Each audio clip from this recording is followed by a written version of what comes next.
नमस्कार दोस्तों, स्वागत है आपका आज की बेहद बड़ी और ज़रूरी खबरों में। लेकिन खबर में आगे बढ़ने से पहले अगर आप भी गरीबों की मदद में उतरी कांग्रेस पार्टी का समर्थन करते हैं तो आप अभी इस वीडियो को लाइक कीजिए और इस लाल बटन को दबाकर चैनल को फ्री में सब्सक्राइब करके घंटी बजाइए और कमेंट सेक्शन में लिखें जय हिंद। रुख करते हैं पहले खबर की तरफ। विकास दुबे का समर्पण, योगी सरकार की विफलता, इस्तीफा दें योगी, इंद्रजीत सिंह। जी हां दोस्तों, कानपुर में पुलिस क्षेत्राधिकारी समेत बदमाश विकास दुबे की उज्जैन में गिरफ्तारी को लेकर जहां पूरे देश में घमासान मचा हुआ है, वहीं राष्ट्रीय लोकदल के राष्ट्रीय प्रवक्ता इंद्रजीत सिंह ने उत्तर प्रदेश के मुख्यमंत्री योगी आदित्यनाथ सरकार इसे फेलियर माना है। इंद्रजीत सिंह टीटू ने यूपी के सीएम से तत्काल इस्तीफा देने की मांग की है। यहाँ जारी एक बयान में उन्होंने कहा है कि योगी अपनी विफलता को मानते हुए नैतिकता के आधार पर तत्काल इस्तीफा दे देना चाहिए। इंद्रजीत सिंह ने कहा है कि वर्ष 1982 में उत्तर प्रदेश के तत्कालीन मुख्यमंत्री वीपी सिंह ने ऐलान किया था कि यदि वह डाकू पर काबू नहीं कर पाए तो इस्तीफा दे देंगे। उसी दौरान डाकू पर काबू पाने में बीपी सरकार विफल हो गई थी, जिसके बाद वीपी सिंह ने नैतिक जिम्मेदारी लेते हुए अपने पद से इस्तीफा दे दिया था। रुख करते हैं अगली खबर की तरफ। पवन खेड़ा का तंज सुना है, विकास दुबे ने आत्मसमर्पण कर दिया, 6 साल से तो एनकाउंटर हो रहा था।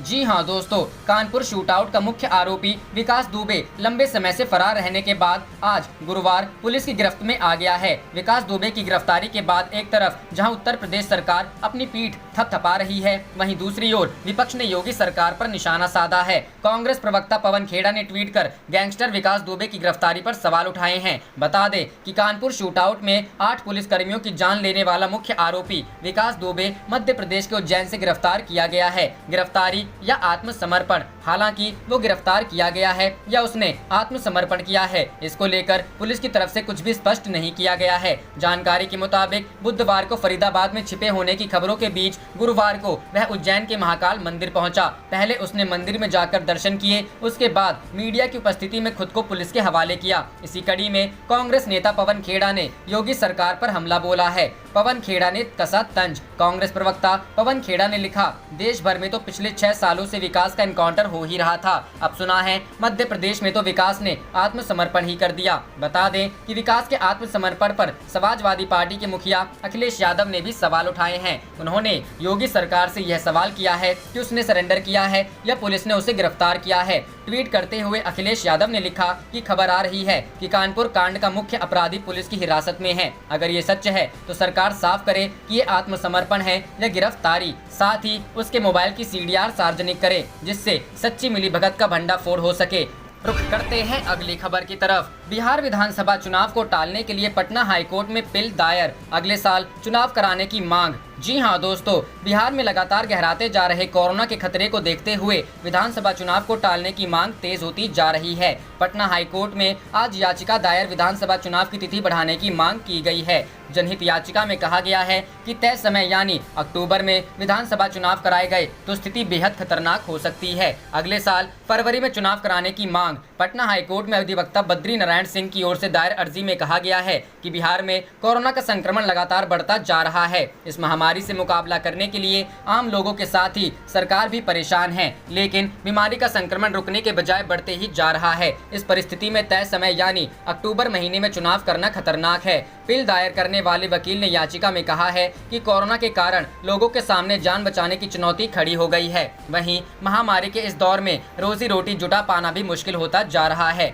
आशंका जताई जा रही है कि कोरोना की स्थिति अभी और विकराल रूप धारण करेगी। इन विकट परिस्थितियों में इस साल अक्टूबर महीने में विधानसभा का चुनाव कराना सही नहीं है, लिहाजा विधानसभा चुनाव की तिथि को आगे बढ़ाकर अगले साल फरवरी महीने में चुनाव कराने पर चुनाव आयोग को विचार करना चाहिए। हालांकि अभी सिर्फ याचिका दायर की गई है, देखना होगा पटना हाईकोर्ट इस पर क्या निर्णय लेती है। रुख करते हैं अगली खबर की तरफ। कोरोना से जंग के लिए बिहार में नहीं उठाए गए उचित कदम, शरद यादव। जी हां दोस्तों, बिहार में लगातार कोरोना वायरस के संक्रमण के मामलों की वृद्धि को लेकर वरिष्ठ नेता शरद यादव ने सरकार की कार्यशैली पर सवाल खड़े किए हैं। शरद यादव ने गुरुवार को प्रेस विज्ञप्ति जारी कर कहा है कि राज्य सरकार इस बीमारी से लड़ने के लिए उचित कदम उठाने में बेहद विफल हुई है। बिहार सरकार ने कोरोना को हल्के में लिया, जिससे मामले प्रतिदिन डबल होने लगे हैं, जो बहुत ही चिंताजनक है। राज्य में टेस्टिंग भी जितनी होनी चाहिए नहीं हो रही है, तो सही पता कैसे लगेगा कि कितने लोग इस बीमारी से ग्रसित हैं। जितना आंकड़ा सरकार द्वारा बताया जा रहा है उस पर विश्वास नहीं कर सकते हैं, क्योंकि जितने टेस्ट होने चाहिए नहीं किए जा रहे हैं। शरद यादव ने कहा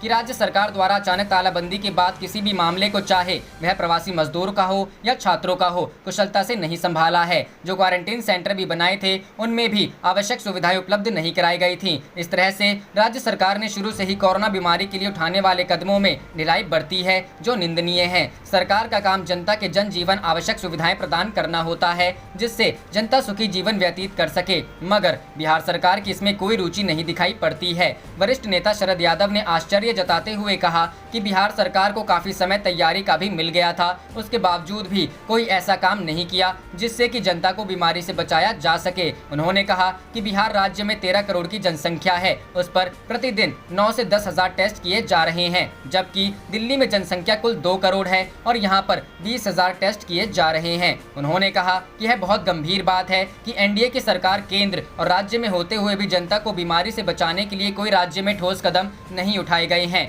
दिन प्रतिदिन बिहार में हालात बिगड़ते जा रहे हैं, मगर सरकार ठीक आंकड़े जनता को बता ही नहीं रही है, जो और भी जनता के हित के खिलाफ काम करने जैसा है, क्योंकि जनता इतनी सतर्क नहीं होगी जितना होना चाहिए। शरद यादव ने कहा कि मेरा मानना है कि एनडीए सरकार बिहार में हर मोर्चे पर विफल हो रही है। आम जनता के हित का कोई भी मामला हो, कानून व्यवस्था से लेकर महिलाओं की सुरक्षा, सफाई व्यवस्था, बाढ़, नौकरी, शिक्षा, स्वास्थ्य सुविधाएं उपलब्ध कराना, कोई भी मामला उठा ले, किसी में भी जनता को राहत नहीं दे पा रही है और इसलिए ऐसी सरकार पर सवालों के घेरे में है। अभी के समय में राज्य सरकार को टेस्टिंग बहुत ज्यादा करनी चाहिए और बीमारी का इलाज करने के लिए ज्यादा से ज्यादा केंद्र बनाने चाहिए।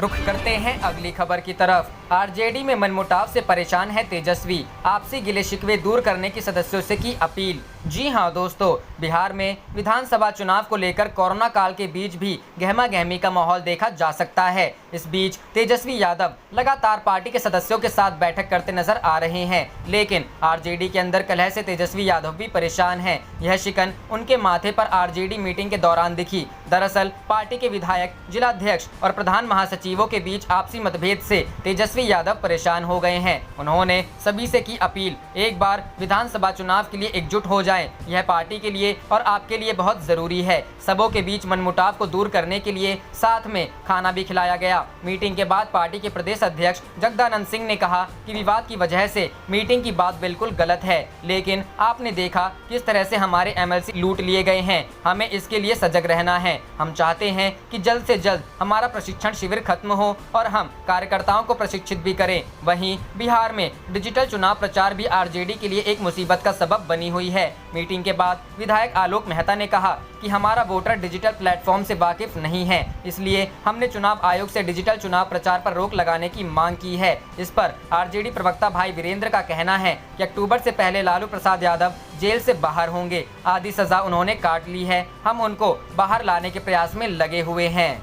रुख करते हैं अगली खबर की तरफ। बिहार चुनाव 2020, देर रात राबड़ी आवास पहुंचे कांग्रेस के दिग्गज नेता, बनाई चुनावी रणनीति। जी हां दोस्तों, महागठबंधन में बुधवार की देर रात राजनीतिक गतिविधियां उस वक्त तेज हो गई जब दो प्रमुख घटल दलों के नेताओं की भेंट हुई। चुनावी सरगर्मियों के बीच देर रात्रि बिहार कांग्रेस प्रभारी शक्ति सिंह गोहिल, प्रदेश कांग्रेस अध्यक्ष डॉक्टर मदन मोहन झा, सदानंद सिंह व सांसद डॉक्टर अखिलेश सिंह राबड़ी आवास पहुंचे। वहां करीब 1 घंटा रहे। इस दौरान आगामी विधानसभा चुनावों को लेकर रणनीति और सीटों के तालमेल पर भी चर्चा हुई। बिहार विधानसभा के चुनाव सिर पर हैं। हालांकि अभी तिथियों का ऐलान नहीं हुआ है, मगर सूबे में सियासी सरगर्मियां तेज हो चुकी हैं। बिहार कांग्रेस प्रभारी गोहिल मंगलवार की शाम पटना पहुंचे थे। बुधवार को दिन भर उन्होंने पार्टी की महत्वपूर्ण बैठकें की व देर रात्रि वे सहयोगियों के साथ राबड़ी आवास जा पहुंचे। वहां राजद के प्रदेश अध्यक्ष जगदानंद सिंह भी मौजूद थे। सूत्रों की माने तो राजद व कांग्रेस नेताओं के बीच चुनाव को लेकर विस्तार से चर्चा हुई। महागठबंधन के स्वरूप को लेकर भी बात हुई। हालांकि इस संबंध में इनमें से किसी भी कांग्रेस नेता ने मुलाकात का ब्यौरा सार्वजनिक नहीं किया। बता दें कि महागठबंधन में हम प्रमुख जीतन राम मांझी लगातार समन्वय समिति की मांग उठा रहे हैं।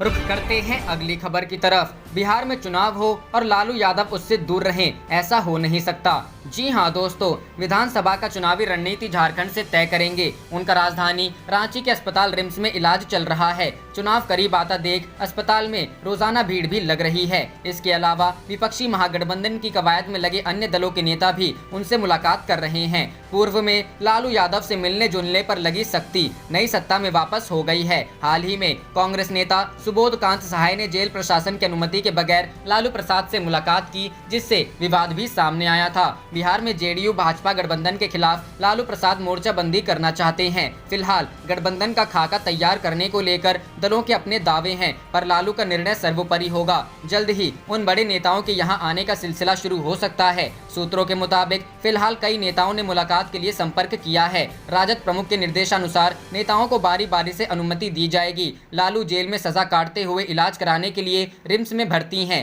जहां वर्तमान में उनसे किसी को मिलने जुलने की अनुमति नहीं है। इसके पूर्व सप्ताह में एक बार शनिवार को लोग मिल सकते थे। राज्य में सत्ता परिवर्तन के साथ ही सभी नियमों को ताक पर रख दिया गया था। रांची के रिम्स में फिलहाल लोग आसानी से लालू यादव से मिल ले रहे हैं। यहीं से चुनावी रणनीति भी बन रही है। राजद नेताओं के अलावा कांग्रेस के कई नेता उनके संपर्क में हैं व उनके कहे अनुसार बिहार में अपनी भूमिका निभाने के लिए झारखंड से रवाना होंगे। ऐसा माना जा रहा है कि लालू यादव बिहार में जेडीयू और भाजपा को घेरने के लिए नेताओं को टिप्स देकर रवाना करेंगे।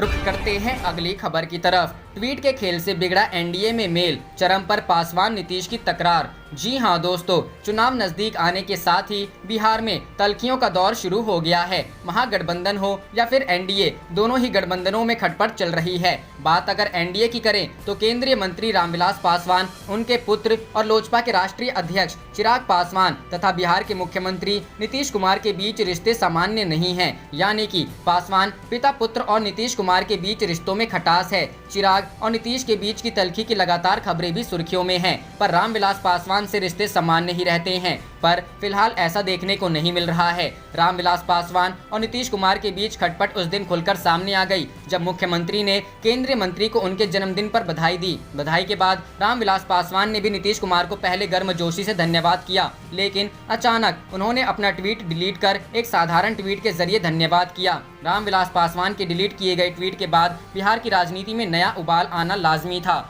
वही देखने को भी मिल रहा है, पर ऐसा नहीं है कि नाराजगी सिर्फ एक ओर से है। जहां एक और चिराग पासवान मुख्यमंत्री नीतीश कुमार से लगातार नाराज चल रहे हैं, तो वहीं नीतीश भी चिराग से खुश नहीं है। फिलहाल लोजपा और नीतीश कुमार के बीच खटपट की दो मुख्य वजह बताई जा रही हैं। पहला तो कि चिराग पासवान विधान परिषद के 12 राज्यपाल कोटे की सीट में अपनी पार्टी की भी हिस्सेदारी चाहती है, जबकि दूसरा तो आप सबको पता है, बिहार विधानसभा चुनाव में चिराग पासवान अपनी पार्टी के लिए कम से कम 42 सीटें चाहते हैं।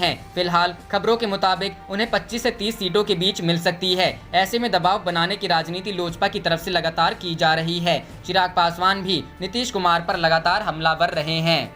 रुख करते हैं अगली खबर की तरफ। बिहार विधानसभा चुनाव, कांग्रेस ने बनाया मास्टर प्लान, सभी 243 सीटों पर सर्वे कराने के बाद लेगी ये निर्णय। जी हां दोस्तों, आगामी विधानसभा चुनाव के मद्देनजर कांग्रेस राज्य की सभी 243 सीटों का सर्वे कराएगी। सर्वे में सीटों के जातिगत गणित के साथ पार्टी के लिहाज से ABCD के क्रम में ग्रेडिंग कराई जाएगी। यह जिम्मा पार्टी की चुनाव समिति के सदस्यों को सौंपा गया है। वे अपनी सर्वे रिपोर्टिंग गोपनीय ढंग से बिहार प्रभारी शक्ति सिंह गोहिल को सौंपेंगे। इस सर्वेक्षण से पार्टी को अपनी सहयोगियों और विरोधियों की स्थिति का आकलन हो जाएगा। उसी आधार पर आगे की रणनीति तय होगी। बुधवार को सदाकत आश्रम में पार्टी की चुनाव समिति की बैठक में इन बिंदुओं पर विस्तार से चर्चा हुई। बिहार प्रभारी शक्ति सिंह गोहिल की मौजूदगी में करीब 3.5 घंटे से अधिक चली इस बैठक में समिति के सभी सदस्यों को उनकी नई जिम्मेदारी समझाई गई। हर व्यक्ति को प्रभार वाले जिले के 2 ब्लॉक का दौर रोज करना है। वहां संगठन की बूथ स्तर तक स्थिति देखेंगे। सूत्रों की माने तो इसी सर्वेक्षण के आधार पर पार्टी महागठबंधन में अपने लिए मजबूत सीटों पर दावा ठोकेगी। सीटों की ग्रेडिंग इसलिए कराई जा रही है। बैठक में युवाओं को भागीदारी और महागठबंधन के कुनबे को और बढ़ाने की भी बात उठी। विफलताएं उजागर करेगी अभियान समिति। अभियान समिति की बैठक में सभी सदस्यों को सरकार की विफलताओं और जनता के बीच पहुंचाने का जिम्मा दिया गया। समिति के 2 सदस्य हर जिले में जाकर वहां पार्टी के पक्ष में माहौल बनाने का काम करेंगे। समिति के अध्यक्ष सह सांसद डॉक्टर अखिलेश प्रसाद सिंह ने कहा कि राज्य में प्रचार अभियान जोर शोर से चलाया जाएगा।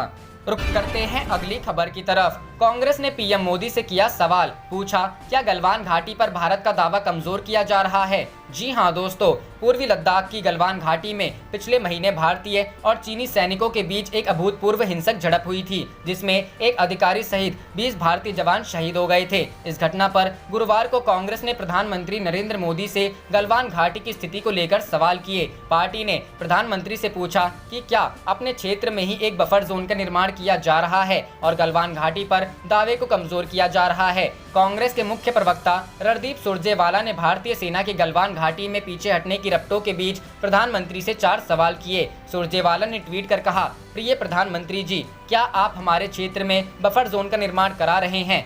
दूसरा, क्या आप हमारी सेना को पीछे कर रहे हैं? तीसरा, क्या आप PP-14 को भारतीय सेना का होने से समझौता कर रहे हैं? और चौथा, क्या आप गलवान घाटी में भारत के दावे को कमजोर कर रहे हैं? भारत जवाब चाहता है। उन्होंने अपने ट्वीट के साथ एक न्यूज रिपोर्ट का हवाला दिया। 15 जून को भारत और चीनी सेना के बीच पेट्रोलिंग पॉइंट 14 के पास खूनी संघर्ष हो गया था, जिसमें 20 भारतीय जवान शहीद हो गए थे। कोर कमांडर के बीच हुए समझौते में इन क्षेत्रों में LAC के दोनों तरफ कम से कम 1.5 किलोमीटर एक बफर जोन को बनाने पर सहमति हुई थी। रुख करते हैं अगली खबर की तरफ। अखिलेश ने पूछा, ये आत्मसमर्पण है या गिरफ्तारी? प्रियंका की मांग, CBI जांच की जाए। जी हां दोस्तों, कानपुर एनकाउंटर कांड के मुख्य आरोपी विकास दुबे के उज्जैन में पकड़े जाने पर समाजवादी पार्टी के राष्ट्रीय अध्यक्ष अखिलेश यादव ने ट्वीट कर कहा कि सरकार ये स्पष्ट करे कि आत्मसमर्पण है या गिरफ्तारी। उन्होंने मांग की है कि सरकार विकास के मोबाइल की कॉल डिटेल रिपोर्ट सार्वजनिक करे, जिससे कि उसकी सच्ची मिलीभगत का भंडाफोड़ हो सके। रुख करते हैं अगली खबर की तरफ। विकास की गिरफ्तारी पर प्रियंका बोली, यूपी सरकार पूरी तरह फेल, हो CBI जांच। जी हां दोस्तों, उत्तर प्रदेश के कानपुर में 8 पुलिस वालों को मारकर फरार हुआ आरोपी विकास दुबे पकड़ा गया है। अब राजनीतिक प्रतिक्रियाएं लगातार आ रही हैं और कांग्रेस नेता प्रियंका गांधी वाड्रा ने इस मामले की अब CBI जांच कराने की मांग कर दी है। प्रियंका का कहना है कि CBI जांच से विकास दुबे के सारे कनेक्शन का पता लग जाएगा। प्रियंका गांधी वाड्रा ने गुरुवार को ट्वीट कर लिखा कि कानपुर के जघन्य हत्याकांड में यूपी सरकार को जिस मुस्तैदी से काम करना चाहिए था, वह पूरी तरह फेल साबित हुई। अलर्ट के बावजूद आरोपी का उज्जैन तक पहुंचना न सिर्फ सुरक्षा के दावों की पोल खोलता है, बल्कि मिलीभगत की ओर इशारा करता है। कांग्रेस महासचिव ने आगे लिखा कि 3 महीने पुराने पत्र पर नो एक्शन और कुख्यात अपराधियों की सूची में विकास का नाम न होना बताता है कि इस मामले के तार दूर तक जुड़े हैं। यूपी सरकार को मामले की CBI जांच करा सभी तथ्यों और प्रोटेक्शन के ताल्लुकातों को जग जाहिर करना चाहिए। गौरतलब है कि प्रियंका गांधी वाड्रा इससे पहले भी कानपुर मामले में योगी सरकार को निशाने पर ले चुकी हैं। इस मामले में यूपी पुलिस को पूरी तरह से फेल करार दे चुकी हैं। राहुल गांधी ने भी कानपुर मामले को लेकर ट्वीट किया था। विकास दुबे के मामले में कई राजनीतिक कनेक्शन, पुलिस वालों के कनेक्शन की बात सामने आ रही है। ऐसे में अब जब विकास दुबे पुलिस की गिरफ्त में है, तो हर किसी को उम्मीद है कि पूछताछ में सारे कनेक्शन के बारे में सच सामने आएगा। प्रियंका गांधी वाड्रा से पहले उत्तर प्रदेश के पूर्व मुख्यमंत्री अखिलेश यादव ने भी कहा कि पुलिस को विकास दुबे की फोन कॉल सार्वजनिक करनी चाहिए ताकि उसका भांडा फूट सके। रुख करते हैं अगली खबर की तरफ। चुनाव में कानपुर के प्रभारी थे मध्य प्रदेश के गृह मंत्री, कांग्रेस का नरोत्तम मिश्रा पर आरोप। जी हां दोस्तों, 5 लाख का इनाम गैंगस्टर विकास दुबे मध्य प्रदेश के उज्जैन में पकड़ा गया। कानपुर में 8 पुलिस वालों की हत्या करने के बाद विकास दुबे फरार चल रहा था। फरीदाबाद से भागकर उज्जैन पहुंच गया। अब कांग्रेस की ओर से इससे सरेंडर पर कई तरह के सवाल खड़े किए जा रहे हैं। यूपी कांग्रेस की ओर से इस पर ट्वीट किया गया। यूपी कांग्रेस की ओर से गुरुवार को ट्वीट कर नरोत्तम मिश्रा और कानपुर के कनेक्शन को दिखाया गया। ट्वीट में कहा गया कि चुनाव में नरोत्तम मिश्रा कानपुर के प्रभारी थे और अब वो उज्जैन के प्रभारी हैं। बता दें कि नरोत्तम मिश्रा ही मध्य प्रदेश के गृह मंत्री हैं। यूपी कांग्रेस ने गुरुवार को ये ट्वीट किया। आप क्रोनोलॉजी से जुड़े कुछ तथ्य समझिए। विकास दुबे उज्जैन से गिरफ्तार हुआ। नरोत्तम मिश्रा मध्य प्रदेश के गृह मंत्री हैं। नरोत्तम मिश्रा उज्जैन के प्रभारी मंत्री हैं। नरोत्तम मिश्रा कानपुर चुनाव में प्रभारी थे। विकास दुबे कानपुर का रहने वाला है। सिर्फ उत्तर प्रदेश कांग्रेस ही नहीं,